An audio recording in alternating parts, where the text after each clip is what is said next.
हकीम को हैरानी से देखा और हकीम से होती हुई उनकी नजरें रुखसाना पर आ रुकीं और वे पूछने लगे, बेटी, हकीम साहब कहाँ से आए? कौन उन्हें लेकर आया? तभी रुखसाना कहने लगी, अब्बा जान, आपकी तबीयत बहुत ख़राब थी तो परेशानी के मारे मैं खुद हकीम साहब को बुलवाने के लिए चली गई थी। ये सुनकर अब्दुल करीम तो एकदम उठ बैठे और अपनी बेटी की तरफ तशवीश भरी नज़रों से देखकर कहने लगे, बेटी, तुमने यह क्या कर दिया? तुम क्यों चली गई? तुम्हें मैंने मना किया था कि तुम घर से बाहर नहीं निकलोगी, लेकिन तुमने मेरी बात नहीं मानी और घर से चली गई। अब मैं क्या करूँगा? अब ना जाने क्या होगा। अब्दुल करीम अपने बाल मुट्ठियों में जकड़ कर रोने लगे।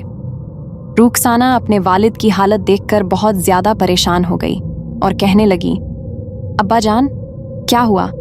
आप इतना परेशान क्यों हो गए हैं? आप क्यों रो रहे हैं? आखिर ऐसा कौन सा राज है जो आप इतने बरसों से मुझसे छुपाए हुए हैं? आप मुझे घर से बाहर नहीं जाने देते। आप आखिर आज मुझे वह बात बता क्यों नहीं देते? मुझे मालूम तो हो कि क्या बात है। रुखसाना ने तजस्सुस और बेचैनी से अपने वालिद से पूछा तो वे उससे नजरें चुरा गए और कुछ नहीं बोले, जबकि रुखसाना बेबसी से कितनी देर उन्हें देखती रही। अब्दुल करीम बहुत परेशान हो गए और अब उन्होंने रुखसाना को सख्ती से मना कर दिया था कि घर से बाहर बिल्कुल मत जाना। उस दिन से ना तो अब्दुल करीम काम पर गए थे और ना ही उनकी तबीयत बेहतर हुई थी। अब्दुल करीम हर वक्त ना जाने किन सोचों में गुम रहते और रुखसाना की तरफ तशवीश भरी नज़र